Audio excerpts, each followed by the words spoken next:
다음 수업을 시작합니다. 저번 시간에 전두환이 통일주체국민회의라고 하는 이 단체에 의한 간접선거에 의해서 대통령에 당선이 된다고 그랬었죠.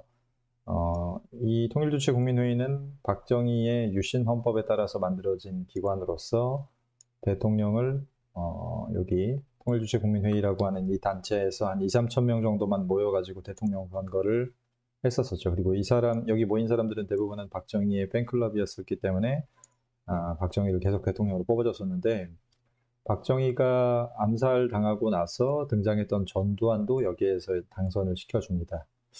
그런데 전두환은 이 통일주체국민회의라고 하는 것의 이름만 바꿔가지고 선거인단 제도라는 똑같은 거야. 통일주체국민회의가 이름만 바꿔서 선거인단 제도라는 걸로 바뀌어가지고 또 간접선거를 통해서 전두환이 대통령에 당선이 됩니다. 대통령에 당선이 됐던 전두환은 각종 이제 강압정책, 이 삼천교육대 같은 강압정책으로 시민들을 공포정치에 몰아넣었었는데, 이 전두환을 반대하면서 또 김영삼이 민주화운동을 시작합니다. 김영삼은 단식 농성을 40여일 정도 지속을 했었고, 이걸 통해서 여러 민주화 인사들이 모여서 직선제 개헌 운동이 시작이 됩니다. 아까 선거인단에 따른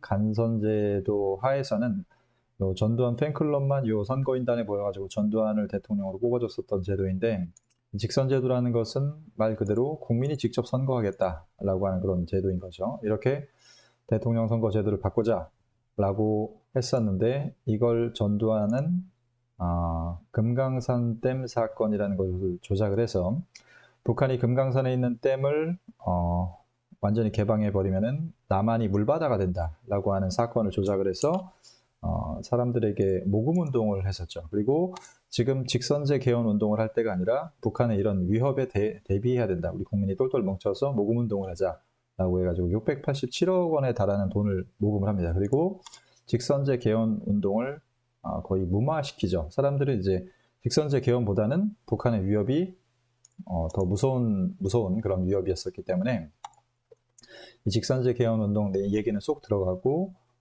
금강산 댐 사건 이야기로 당시 언론 보도가 가득했었습니다. 이렇게 그 직선제 개헌 운동이 끝나는 것 같았었는데 87년 1월 달에 박종철이라고 하는 학생, 서울대 언어학과 학생이 전두환의 고문시설이었던 남영동에서 물고문을 받다가 사망하는 사건이 발생합니다.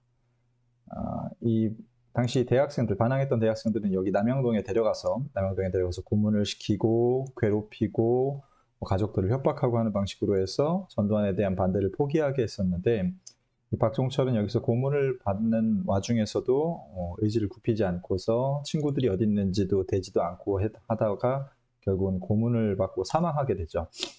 당시 전두환 정부는 이 사망 사건을 뭐라고 발표를 했었냐면, 언론에 뭐라고 발표를 했었냐면은 이 남학생이 데리고 왔는데 너무 이렇게 겁먹고 그래가지고 우리가 열받아서 물어봐도 대답도 안 하고 그러니까 열받아가지고 책상을 치니까는 얘가 심장마비로 억 하고 죽었다는 거야. 이렇게 발표를 했었어요. 애가 심장마비로 그냥 억 하고 죽었습니다. 라고 하는 요 경찰 발표를 당시 듣고서 많은 사람들이 이제 그냥 어이가 없었죠. 분명히 고문받다 죽은 것 같은데. 그래서 당시 기자들이 이걸 계속 취재를 해가지고 결국은 물고문 도중에 질식사했다는 것을 밝혀내고, 이걸 최초로 동아일보가 보도를 합니다. 동아일보가 보도를 합니다. 그래서 이 사실이 알려지자 전국의 많은 대학생과 민주화 운동가들이 이제 대대적인 시위를 벌이기 시작하죠. 박종철 추도 집회가 1월 달부터 이제 시작이 됩니다. 특히 박종철의 출신이 이제 서울대였었기 때문에 서울대 학생들이 이 운동을 주도를 했었고, 당시 전두환 정부는 이 시위 운동을 경찰관 3명을 구속하면서 마무리 지으려고 했었습니다만, 당시 고문 경찰관이 3명 말고 2명이 더 있었습니다. 고문을 주도했었던 경찰관이 총 5명이었는데 이 중에서 전두환 정부는 3명만 구속을 해서 사건을 마무리 지으려고 했었습니다. 근데 이제 여기에 시민들이 굴하지 않고서 계속해서 반대운동, 전두환 반대운동을 벌이죠. 그래서 박종철 추도 행사를 이제 명분으로 해가지고 특히 여기 뒤에 있는 명동성당입니다. 여기가 명동성당 주변에서 박종철 군 추모 행사가 계속해서 열리게 됩니다. 이게 87년 거의 5월, 6월까지 계속 이루어집니다. 이 추도 행사가. 당시 박종철 아버지는 아무 말도 이제 할 수가 없습니다. 당시 말 잘못했다 잡혀가서 이제 남영동에서 고문받다 죽을 수도 있었기 때문에 장례식장에서도 아무 말도 못했는데 이걸 서울대 학생들이 요 아버지 말을 인용해가지고 시위를 하는 모습이죠. 당시 요구사항은 크게 두 가지였습니다. 일단 고문을 추방해라. 박종철이 고문으로부터 죽었었기 때문에 고문을 추방해라 라고 하는 요구사항과 그리고 두 번째는 당연히 대통령 선거제도를 직선제도로 바꿔라 라고 하는 요구사항이 등장하게 되죠. 그런데 당시 전두환은 이 직선제 개헌 요구에 대해서 나는 그렇게 할 수 없다. 나는 지금 헌법을 호는 보호한다라는 지금 헌법을 그러니까 나는 유지하겠다라는 선언을 TV에 나와서 하게 되죠. 임기중 여기 봅시다. 그러니까 시민들이 직접 선거제도, 직선제도로 바꾸라라고 계속 요구를 했는데 보란 듯이 TV에 나와가지고 싫어, 나 안 해 라고 국민한테 선전포고를 하는 거죠. 중대한 결단을 내리지 않으면 안 되게 되었습니다. 이제 본인은 임기 중 개헌이 불가능하다고 판단하고 임기 중 개헌이 불가능하다. 즉 직선제 개헌은 아니라 지금 선거인단에 의한 간접선거 제도를 그대로 유지를 해서 그 다음 연도였던 1988년 선거를 치를 것이다 라고 국민한테 선전포고를 한 겁니다. 당시 전두환은 다시 한번 자기가 하고 싶은 마음도 있었고 자기가 못한다고 하면은 자기 베스트 프렌드였던 노태우에게 그 간접선거 제도를 통해서 대통령 자리를 물려주고 싶은 마음이 있었습니다. 그래서 이런 선전포고를 하게 됐고 이 4.13 호헌조치라는 게 나오자마자 시민들이 또 호헌 철폐 투쟁을 하죠. 호헌, 그러니까 지금 헌법을 유지하는 것을 철폐하라 라고 하는 투쟁을 하기 시작합니다. 그러던 와중에 5월 18일 그러니까 5.18 7주기 행사 때 천주교 정의구현사재단, 이거 이제 민주화운동에서 중요한 단체라고 했었죠. 이 천주교 단체에서 박종철의 고문경찰관이 2명이 더 있다라고 하는 사실을 추가적으로 폭로하게 됩니다. 이날을 기점으로 해가지고 항쟁이 훨씬 더 불에 타올라서 절정에 치닫게 되죠. 특히 항쟁의 절정은 6월 9일 연세대 시위에서 폭발하게 되는데 여기 지금 파란 마스크를 쓰고 있는 이 학생이 이한열이라고 하는 학생인데 이 학생이 시위 도중에 최루탄에 맞아서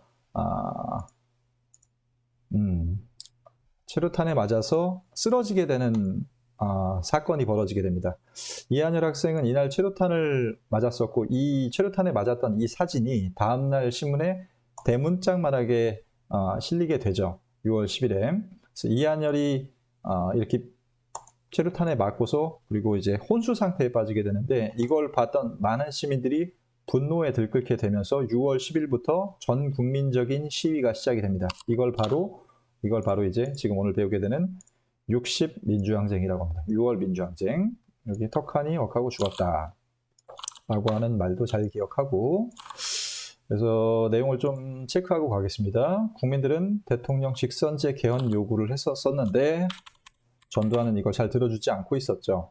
특히 삼천교육대 같은 것을 만들어서 자기에게 반대하는 사람들을 다 잡아가고 고문 수사 같은 것들을 많이 진행했었는데 특히 이 당시 고문 수사를 하던 와중에 박종철이라고 하는 서울대 학생이 사망하게 되는 사건이 발생한 게 6월 민주항쟁의 직접적인 배경입니다.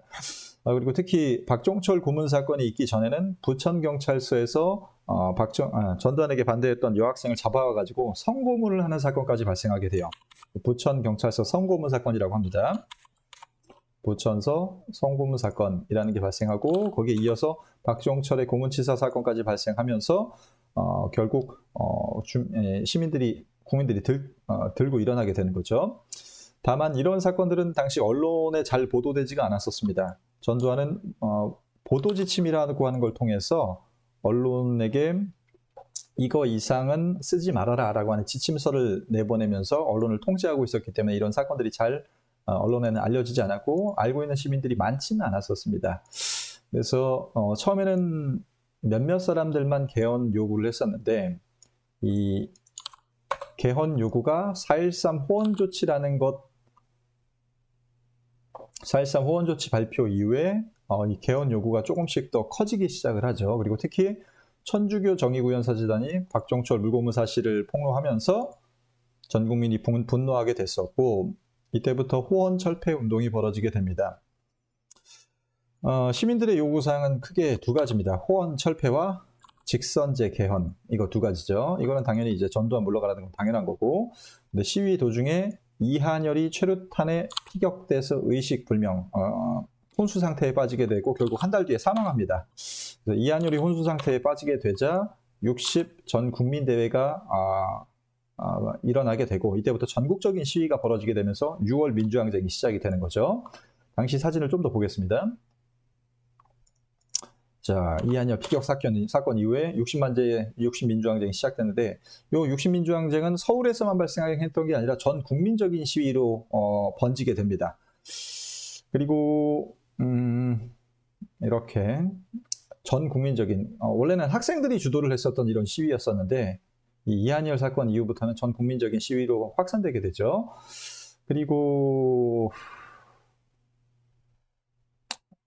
당시 최루탄은 이제 매운가스를 퍼뜨려가지고 사람들을 해산시켰었던 그런 탄알이었는데 이런 걸 이제 굉장히 무자비하게 사용을 많이 해서 이한열이 거기에 맞아가지고 사망했던 거죠. 당시 시위 사진을 좀 60민주항쟁 사진을 당시 사진이 된다. 영상을 좀 볼 텐데 이건 경남 마산에서 있었던 축구입니다. 축구 경기.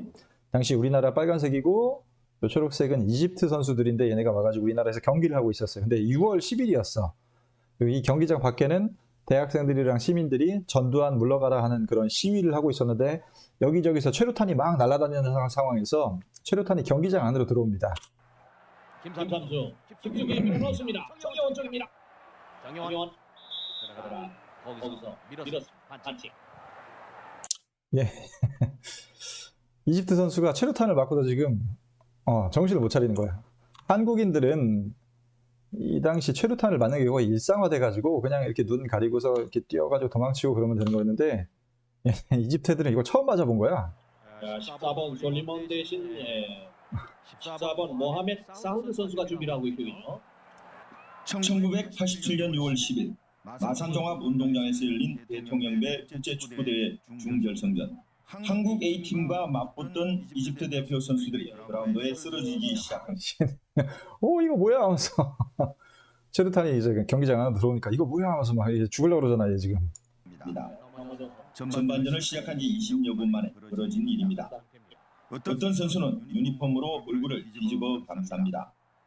또 다른 선수는 눈물을 참지 못하고 울기까지 합니다. 매워. 급기야 경기는 중단됐습니다. 심판은 0대0 몰수 무승부를 선언했습니다. 네, 운동장 4점 얘 막 죽으려고 그러잖아요 지금. 나오고 있죠. 근데 한국인들은 되게 침착하게 여기 지금 뭐 빨간색 보면 침착하게 그냥 걸어가고 있죠. 한국인들은 당시 최루탄 맞는 게 너무 일상적이어가지고. 일단 그리고 있고 전반전 27분께 바깥쪽 초유의 사건입니다. 당시 마산종합운동장에는 2만 3천여 분들은 야유와 함께 쓰레기를 운동장으로 집어던지며 분노를 표시했습니다. 흥분한 일부 관중은 볼대를 쓰러뜨리기도 했습니다. KBS를 통해 전국으로 중계되던 국제 경기는 생방송 도중 중단되는 방송 사고도 발생. 그가 중단됐는지 설명을 제대로 하지 못한 채 방송을 마무리했습니다. 다음날 9시 뉴스에서는 일부 경기가 시위로 차질을 빚었다는 짤막한 단신 기사가 나왔습니다. 운동장 밖에 간헐적인 시위 때문에 최루탄 가스가 운동장에 들어가서 후반전 경기가 진행되지 못하다가 9시 18분부터 후반전 경기가 현재 진행되고 있습니다. 다음날 경기 다시 한 것 같아요. 그래서 최루탄이 엄청나게 많이 터진다. 그래서 이때부터 시민들 요구사항이 또 하나 늘어납니다. 최루탄을 쓰지 말라. 이한열이 최루탄 때문에 죽었기 때문에 이 이후에 최루탄 방지 대회라고 하는 그 요구사항이 하나 더 생기죠. 보면은 여학생들도 잡혀가고 목사님도 잡혀가고 학생 맞아가지고 지금 쓰러져 있는 겁니다. 죽은 건 아닙니다. 경찰들한테 이제 전두환하고 군대한테 맞아가지고 이제 이렇게 된 거죠. 지금 여학생 한 명 끌려가고 있는데 옆에서 보고 있던 외국인까지 이제 열받아가지고 이게 뭐하는 짓이냐 하면서 항의하고 있는 장면이죠. 당시 전두환이 시위를 진압하기 위해서 군인들이나 경찰들을 헬멧이랑 방독면을 씌우고서, 방독면은 이제 최루탄이 매운가스니까는 매운가스의 안에서도 요 경찰들이 활발하게 활동할 수 있도록 방독면을 씌워가지고 시위를 진압시켰는데, 얘가 해골바가지 같이 생겼다고 해서 백골단이라고 부릅니다. 얘네들 경찰 시위 진압 부대를 백골단이라고 합니다. 그리고 시위는 이제 명동성당을 중심으로 해서 계속 지속이 됩니다. 당시 명동성당에 김수환 추기경이라고 하는 분이 있었는데, 이 사람이 박정희 독재정권 때부터 싸워온 신부님이야. 그래서 당시 학생들이 교회 안으로, 성당 안으로 숨어 들어가면 그 학생들을 숨겨주는 그런 역할들을 했었었고, 보면은 당시 수녀들이 나와서 맨 앞에 설 것이고, 그 앞에는 또 신부들이 있을 것이고, 그리고 맨 앞에는 나를 보게 될 것이다. 그러니까 나를 밟고 신부들을 밟고 수녀들까지 밟아야 학생들과 만날 것이다. 멋있잖아. 그래서 학생들을 보호해주는 그런 역할을 했기 때문에 명동성당을 중심으로 해서 6월 민주항쟁이 계속 지속이 됐었습니다. 거의 한 달 동안 전국적으로 일어났던 시위입니다. 당시 시위 영상을 좀 더 보겠습니다. 컨디션 좋다. 말썽이 내놓으시 넘치네. 뭐야? 다 한 통속이었어? 부활성 비타민 B로 임팩트 있는 효과를 다 한 통 속에 임팩타민 프리미엄 정. 약 깎아서 한 통속 드세요. 오늘도 도심을 손석희 아저씨입니다.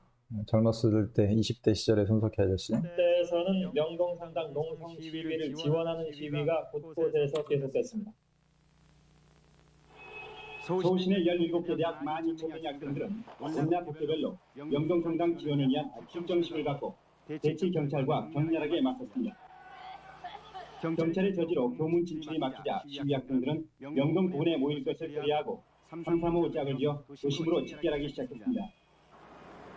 오후 3시가 넘으면서 명동 일대는 차량 소풍이 금한 가운데 학생들이 인도와 여기 외치는 구호를 들어보면 독재, 타도, 후원, 철폐 그러고 있어요. 도로에 모여 연자 농성과 시위에 들어갔습니다.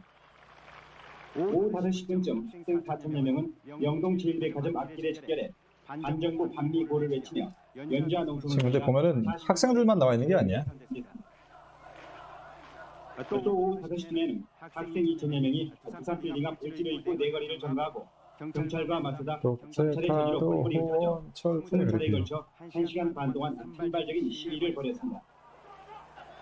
오늘 시위는 명동성당을 중심으로 세계로와 을지로, 남대문로와 광교동, 서울시내 27군데 외곽 산촌 도로에서 계속돼 경찰과 학생들의 밀고 당기는 상황이 반복됐습니다.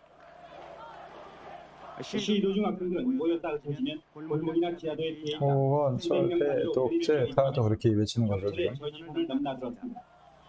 오늘 주말 학생들 모두 이게 당시 시위대의 모습이고, 아까도 얘기했지만 학생들만 나오는 게 아니라고 그랬었죠. 넥타이 부대라는 게 출연합니다. 이 사람들이 퇴근길에 막 이제 가고 있는데 학생들이 이제 경찰들한테 막 맞고 있는 거예요. 그러니까 보고서 열받아가지고 같이 이제 시위에 참여하기 시작하는 거죠. 그리고 최루탄을 추방하자라고 하는 그런 구호도 나타나기 시작을 했었고, 다만 경찰이랑 시민들이 싸우기만 한 건 아니야. 여기 할머니 여기 보면은 우리 아들들 고생한다고, 경찰들이랑 군인들 고생한다고 꽃도 꽂아주고 이런 모습들이 보였었죠. 대통령 하나 때문에 우리가 지금 뭐 하는 거냐 이러면서 이제 우리끼리 싸우지 말자라고 하는 거죠. 이런 모습이 나중에 없어졌네 이거. 이런 모습이 나중에 촛불 집회에서도 나타납니다. 나중에 박근혜 탄핵 집회에서도 이런 모습들이 나타납니다. 요 여학생도 당시 경찰들이 이렇게 막고 서 있는데 가가지고 경찰 아저씨들한테 막 음료수 주고 막 그랬었어요. 그래서 저분들도 하고 싶어서 하는 거 아니잖아요. 대통령이 지금 시켜가지고 하는 거지 라고 하면서 그런 모습들이 있었습니다. 당시 전두환은 이 시위를 하던 시위대들을 군대를 동원해서 진압할 생각을 했었습니다. 육군 병력을 동원을 해가지고 실제로 여기 탱크랑 그런 것들을 가지고 와서 5.18처럼 완전히 싹 쓸어버릴 계획을 가지고 있었습니다. 실제로 죽일 생각을 하고 있었던 거예요, 시민들을. 그랬었는데 이러한 전두환의 계획을 보고 있었던 미국이 이런 우리 6월 민주항쟁 사태를 하나 둘씩 보도하기 시작합니다. 워싱턴 포스트, 타임지 같은 곳에서 보도를 하기 시작했었고, 미국도 이런 혼란스러운 상황이 지속되면은 북한한테 이로울 것이 뻔했었기 때문에, 공산주의자들한테 이로울 것이 뻔했었기 때문에 결국은 전두환한테 하지 마, 요거 하지 마, 요거 5.18처럼 그렇게 하지 마 라고 하는 명령을, 그런 의견을 전두환한테 전달하게 되죠. 그래서 여기 보면은 직선제, 이게 이제 제일 중요한 요구사항이었었다라고 보면 되고, 이걸 주구장창 요구하자 결국 전두환도 6월 29일 날 굴복해서 직선제 개헌 수용 발표를 자기 베스트 프렌드였던 노태우한테 시키게 되죠. 그렇게 하면서 6월 민주항쟁은 결국 전두환을 몰아내고 성공하게 됩니다. 그래서 노태우가 6.29 선언을 발표해서 결국 직선제 개헌 요구가 받아들여지게 됩니다. 그래서 그 다음 대통령 선거는 국민들이 직접 선거를 하는 직선제 개헌 제도로 바뀌게 되죠. 직선제 개헌 제도로 바뀌게 됩니다. 그렇게 해서 군인들을, 노태우와 전두환을 우리가 이제 몰아낼 수 있을 거라고 생각을 했는데, 의외의 사태가 벌어지게 되죠. 요 직선제 개헌안을 일단 발표를 했던 노태우는 인기가 되게 좋아져요. 왜냐면은 우리가 노태우가 이제 TV에 나와가지고 이제부터 국민들이 직접 선거하게 해드리겠습니다 라고 노태우가 발표를 하니까는 이 사람의 인기, 이 사람도 군인이란 말이야. 전두환 베스트 프렌드야. 근데 이 사람의 인기가 좋아지기 시작해요. 이 사람이 마치 직선제를 허용해주는 것 같은 뉘앙스로 TV에 나왔었단 말이야.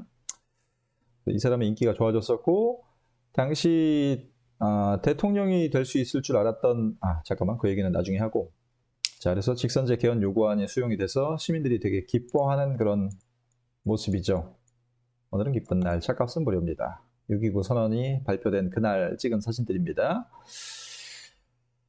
그리고 7월 초에 이한열은 혼수 상태에서 사망하게 되고, 그래서 장례식이 벌어졌었는데, 이 장례식 때 친구들이 나와서 굉장히 슬퍼하는 모습이죠. 참고로 이 두 사람은 지금 꽤 유명인이 된 사람입니다. 여기 왼쪽 사람은 알지 모르겠지만은 우현이라고 하는 그 배우입니다. 드라마 배우 있죠. 본 적 있죠, 이 아저씨? 이 사람 6월 민주항쟁에서 선두에 나서가지고 이한열의 선배였던 걸로 기억합니다. 이한열의 선배로서 선두에 나서가지고 6월 민주항쟁을 이끌었던 민주화 투사이고, 이 사람은 지금 민주당 국회의원입니다. 국회의원. 예전에 민주당 대표도 했었던 사람으로 꽤 이제 지금 두 사람 다 유명해진 사람이죠. 이한열 장례식 날에는 전국에서 수많은 사람들이 모여서 이한열의 죽음을 슬퍼하고 추모했었습니다. 당시 모였던 사람은 대략 100만 명 정도 지금 서울역 광장에 이렇게 모여있는 모습이죠. 그리고서 결국 직선제로 이제 우리나라 대통령 선거제도가 바뀌게 됐는데, 이걸 제일 좋아했던 사람들은 아무래도 요 두 사람이겠죠.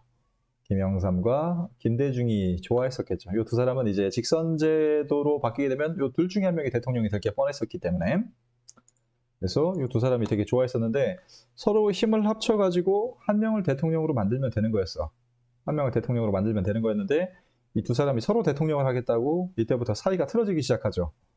그리고 사이가 틀어지기 시작하고 결국 대통령 선거에 따로따로 후보로 나옵니다. 이 두 사람이 따로따로 후보로 나와서 기호 2, 3번을 차지하게 되는데, 아까 얘기했지만은 노태우가 6.29 선언을 하게 되면서부터 인기가 굉장히 올라간다 그랬었죠. 그래서 노태우도 만만치 않은 상대여가지고 요 둘이 따로따로 싸우면은 승산이 있을지 없을지 확실하지 않았는데 요 둘이 따로 나온 거야. 그래서 선거 결과는 결국 노태우가 승리하게 되죠. 요 두 사람이 합쳐서 55%를 가져갔었어. 만약 이 두 사람이 같이 나왔으면 그냥 이 두 사람이 따로 나오는 게 아니라 한 명이 후보로 나왔다면은 55% 그대로 다 가져가는 거였는데, 결국 이 둘이 분열되게 돼서 노태우가 어부지리로 대통령에 당선이 되죠. 노태우가 당선됐을 땐 당연히 전두환이 제일 좋아했었겠죠. 만약 김영삼이랑 김대중이 대통령에 당선됐었다? 하면은 이 전두환은 바로 그냥 바로 감옥을 갈 수 있었을 텐데 노태우, 자기 베스트 프렌드였던 노태우가 대통령이 되면서 전두환이 결국은 제일 좋아했었던 사람이었었다 라고 여기까지가 6월 민주항쟁과 노태우 정부의 성립 과정이고 다음 시간에는 그 밑에 이제 노태우 정부부터 여기서부터는 완전히 민주주의 정부라고 볼 수가 있습니다. 노태우도 뭐 군인이기는 하지만 선거로 어쨌든 당선이 됐었으니까 여기서부터 민주화 정부라고 볼 수 있는데 그 내용은 다음 시간에 보겠습니다.